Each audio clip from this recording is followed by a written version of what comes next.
Do'stlar, demak 41-savolimizga yetib keldik. Ajoyib savollardan biri. Imtihonlarda ko'p marta tushadigan savollar. Yaxshilab e'tibor berib tushunib olingizlar ma'nosini. Nima deyapti?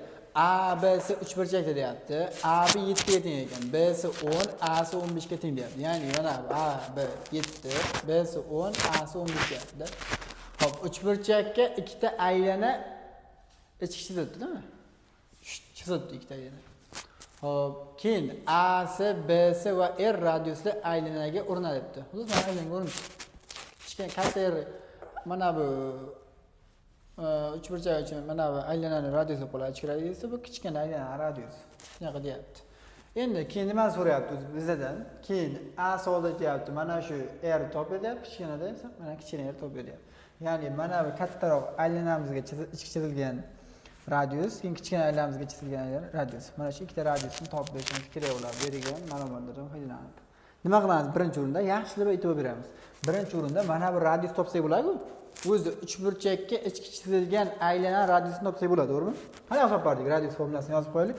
Radius formulasini mana buni yozib qo'yaman sizga. Nima bo'ladi? Radiusimiz teng bo'ladi.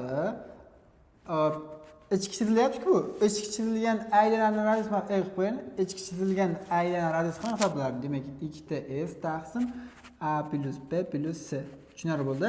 Agar tomonlar A, B, C bo'lsa, bu holda ichki chizilgan radius shunday topiladi. Tashqiga chalg'ib ketmaylik. Mana bu katta yer bo'lgan shunda tashqiga chalg'maylik. Endi biz mana shu uchburchakning birinchi yuzasini topishimiz kerak. Yuzasini qanaqa topamiz deganimizda gironini topamiz. Demak, giron nima deyardik? Yarim perimetrni hisoblaymiz. Ta'min tomoni qo'shib 2 ga bo'lamiz. Demak, 7, 10, 15 qo'shamiz. Demak, 7 plusdan 10 plus 15 taqsim necha bo'ladi? 2. Demak, buni hisoblaydigan bo'lsak, 22, 10 qo'shsak 32. Demak, 32 taqsim 2 nimaga teng bo'ladi? 16 ga tenglik kelib chiqadi. Demak, yarim perimetri 16 ga tenglik kelib chiqdi. Endi gironga ko'ra formulani qo'llaymiz. Demak, S yuzamiz teng bo'ladi. Ildizosi nima bo'ladi? P ko'paygan qolsa ichida P minusdan A ko'paygan P minusdan B ko'paygan P minusdan C. Mana shu formulaga ko'ra yuzani topaman demak. Topadigan bo'lsak, ildizosida P o'zi 16 bo'lyapti. Ko'paygan qolsa ichida 16 minusdan 7 ko'paygan 16 minusdan 10 ko'paygan 16 minusdan 15. Mana shuni hisoblashimiz kerak bo'ladi. Ketdik. Demak, buni hisoblaydigan bo'lsak, bu nimaga teng bo'ladi? Demak, ildizosida 16 ko'paygan ayirsak 9 ko'paygan. Hop, 16 dan ayirsak 10 da 6 bo'ladi. 16 dan ayirsak 15 ni 1 ga tenglik kelib chiqadi. Demak, buni hisoblaydigan necha bo'lar ekan? Bundan 4 chiqsa, bundan 3 chiqsa, demak 12 ildizosida 6 ga teng bo'lib qolar ekan. Mana yuzani topib oldik. Endi yuzani topgan bo'lsak, mana bu radius topilamizda. Demak, R radius topadigan bo'lsak, u holda qo'yamiz o'rniga 2 ko'paygan S nimaga teng bo'lyapti? S'imiz 12 ildizosida nechaga teng bo'lyapti? 6 ga. Pastda qo'shib chiqaman. Qo'shsam mana A'sini yig'indisi, mana A'sini yig'indisi nimaga teng bo'ldi? 32 ga teng bo'ldi mana. 32. Endi buni qisqartirdim. 24 bo'ladi. Bu 32 bo'ladi. Shunaqa qisqartirib yuborsam 8 ga u holda nima bo'lib qoladi? 3 ildizosida 6 taqsim 4 ga tenglik kelib chiqadi. Mana. Demak, bizdan so'ralayotgan birinchi bor, asomimizda so'ralayotgan radiusimiz nimaga teng bo'lib qolibdi? 3 ildizos 6 taqsim 4 ga tenglik kelib chiqdi. Endi mana kichkinani topib olsak bo'ldi, ishimiz hal bo'ladi. Endi nima qilamiz? Qara, e'tibor beramiz. Mana bu yerda, mana bu ikkalasini tutashtiramiz. Shuni tutashtirsak. Endi mana shu nuqtadan mana bu ishni perpendikullar tushiramiz mana. Bu to'g'ri chiziqqa perpendikullar tushirdik. Endi eslatib o'taman. Mana bu aylana mana agar uchburchakka aylana uch chizilgan bo'lsa, u holda urinish nuqtasida mana bu perpendikulyar bo'ladi. Perpendikulyar bu ham bu ham perpendikulyar bo'ladi. Mana shuni unutmaslik kerak. Endi qaraymiz. Xo'p, bitta narsa bor yana. Endi mana buni biz aytaylik. Xo'p, x desak, mana bu joyimiz, mana buni x deylik, mana buni x desak, mana bu urinish nuqtasidan boshlab, mana bu ham x bo'lami shunda xossalarimiz bor-ku, o'sha xossalardan foydalanyapmiz. Demak, bu jami 7 demak, mana bu 7 minus x bo'lib qoladi. Mana bu urinish nuqtasigacha. Bu holda mana bu urinish nuqtasigacha ham 7 minusdan x bo'lib qoladi. Endi qaraylik. Mana bu x bo'lsa, jami 10 edi. Demak, mana bu tomonimiz 10 minus x ga tenglik kelib chiqadi. Mana bu gacha bu qism. Bu yerga ham demak 10 minus x ga tenglik kelib chiqadi. Endi 7 minus x ga 10 minus x qo'shsak 15 ni berish kerak. Mana shundan foydalanamiz. Demak, hop 7 minusdan x plus 10 minus ximiz nimaga teng bo'ladi? 15 ga teng bo'ladi. Demak, buni hisoblasak, demak 17 minusdan 2 ta ximiz teng ekan 15 ga, 2 ta x topsak, bu 2 ga teng bo'ladi. X topadigan bo'lsak, ximiz 1 ga tenglik kelib chiqdi. Demak, x'imiz 1 ga teng bo'lgan ekan. Endi tasavvur qilaylik. Mana bu yerga biz 1 ni qo'ysak, u holda nima bo'lib qoladi? Bu yer 6 bo'lib qoladi. Ya'ni mana bu yergacha bo'lgan qismi 6 ga teng bo'lib qoladi. Mana bu qismi necha bo'lib qoladi? Jami 15 bo'lishi kerak, 9 bo'lib qoladi. Mana bu ishni 9 ga yozib qo'yaman. Mana. Tushunarli bo'ldi. Endi qarang. Mana buni shunaqa davom ettirsam mana bu yerga. Tasavvur mana davom ettirdik. Nima bo'lib qoladi? To'g'ri burchakli uch burchaklar hosil bo'lyapti, to'g'rimi? Endi qaranglar. Mana bu burchagimni men alfa desam, u holda mana burchagim ham alfa ekanligi kelib chiqadi. Tushunarli bo'ldi? Endi nima bo'ladi? Qaranglar.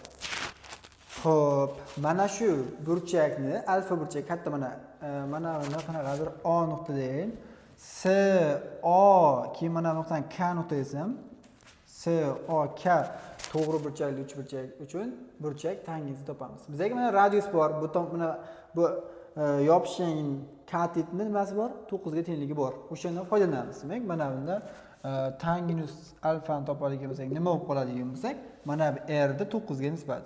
Ya'ni r da 9 ga nisbatiga teng ekanligi kelib chiqdi. R'imiz o'zi mana bunga tenglaydi. Demak, qo'yaveramiz o'rniga. Demak, 3 ildizosti 6 taqsim 4 ni nima qilamiz? 9 ga bo'lamiz. Bundan kelib chiqadiki, ildizostda 6 taqsim 12 ga tenglik kelib chiqadi. Mana. Endi tangins alfani topdik. Tangins alfadan foydalanib, endi biz nimani topib olamiz? Kosinus alfani topib olamiz. Uni topadigan bo'lsa, endi hamma bilsa kerak trigonometriyani. Demak, 1 plyusdan tanginus kvadrat alfamiz nimaga teng edi? 1 taqsim kosinus kvadrat alfaga. Bundan kosinus kvadrat alfani topadigan bo'lsak, nima bo'lib qoladi? Kosinus kvadrat alfani topadigan bo'lsak, u holda 1 taqsim 1 plus tanginus kvadrat alfaga teng bo'lib qoladi. Buni hisoblaydigan bo'lsak, 1 taqsim 1 plus tanginus kvadrat alfa deyapti. Buni kvadrat demak. 6 taqsim 144. Buni hisoblashim kerak. Endi hisoblaydigan bo'lsak, e'tibor bering mana. Bu teng. Hop, pastdan hisoblayman demak. Hisoblaydigan bo'lsak, hop, tepaga 144 chiqib ketadi, pastda nima bo'lib qolar ekan? 150 bo'lib qolar ekan. Bo'ldi. Demak, kosinus kvadrat alfamiz bunga teng bo'lgan ekan, endi sinus kvadrat alfani topib olamiz. Demak, sinus alfani topadigan bo'lsak, o'zi nima qilardik? Ilzosida 1 minusdan kosinus kvadrat alfa, to'g'rimi? O'rniga qo'yamiz. Ilzosida 1 minus kosinus kvadrat alfani o'rniga buni qo'yaveramiz. Buni qo'yadigan bo'lsak, 144 taqsim necha bo'lib qoladi shunda? Hisoblaydigan bo'lsak, nima bo'ladi? Ilzosida tepada 150 bo'ladi, 144 ta ayiramiz. Demak, 6 taqsim 150 bo'ladi. 6 taqsim qatirib olsak, u holda nima bo'lib qoladi? 1 taqsim 25 ga tenglik kelib chiqadi. Bu degani 1 taqsim 5 degani. Mana. Demak, sinus alfani yozib oldik. Endi nima qilamiz? Qaranglar. Xo'p, mana bu uchburchak mana sinus alfani topsak nima bo'lar ekan? Mana bu uchburchakni sinus alfani topib oldik, 1 taqsim 5 ga tenglik kelib chiqdi. Endi mana bu uchun ham sinus alfalarimiz alfa 1 xil bo'lgani uchun sinus alfalarimiz 1 ga teng bo'ladi. Endi e'tibor beraylik. Xo'p, mana bu jami radius edi, to'g'rimi? Mana bu yergacha bo'lgan qismi r bo'lsa, u holda mana bu nima bo'lib qoladi? R minus kichkina r bo'lib qoladimi? Qo'shsak katta r berib qoladi. Endi mana bu yergacha bo'lgan qismi r edi, bu yergacha bo'lgan qismi katta r. Jami katta r plus kichkina r. Endi mana shu to'g'ri burchakli uch burchak uchun sinuslar sinus alfani topamiz. Demak, sinusdan alfani topadigan bo'lsak, nima bo'lib qoladi? Shu burchak qarsa katitni gipotenuzaga nisbat. Ya'ni qarsa katitimiz katta r minus kichkina r taqsim nima bo'lib qolyapti mana bu? Katta r plus kichkina r ga teng bo'ladi. Mana ertasi plus mana. Endi sinus alfamiz bir tomonlama 1 taqsim 5 ga tengligi ham bor. Demak, buni 1 taqsim 5 ga tenglaymiz. Buni topadigan bo'lsak, demak 5 ta katta r minusdan 5 ta kichkina r emas teng bo'ladi katta r plus kichkina r ga. Hop, katta r'larni bir tomonga yig'adigan bo'lsak, u holda nima bo'ladi? 4 ta r teng bo'lib qolar ekan 6 ta kichkina r ga. Bizga katta r ma'lum, shuning uchun endi kichkina r topamiz. Topadigan bo'lsak, kichkina r imiz teng bo'lib qoladi. Hisoblaydigan bo'lsak, 2 ta r taqsim 3 ga tenglik kelib chiqadi. Endi 2 taqsim 3 ko'paygan r ni o'rniga qo'yaveraman. Katta r imiz qani? Qayerdan kelib chiqdi? Mana bunga tenglik kelib chiqdimi? Mana. O'shani qo'yaveraman. Qo'yadigan bo'lsam, 3 ildizosida 6 taqsim bo'lib qoladi 4. 3lar qisqarib ketadi, 2lar qisqarsak nima bo'lib qoladi? Ildizosida 6 taqsim 2 ga tenglik kelib chiqadi. Demak, nima bo'lgan? Kichkina yerimiz ildizosida 6 taqsim 2. Katta yerimiz nima bo'ldi? 3 ildizosi 6 taqsim 4. Yozib qo'yaman endi nima bilan?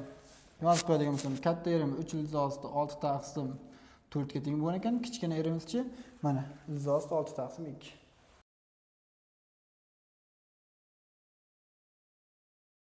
Bu savolimiz ham o'z nihoyasiga yetdi. Bizni kuzatishda davom eting.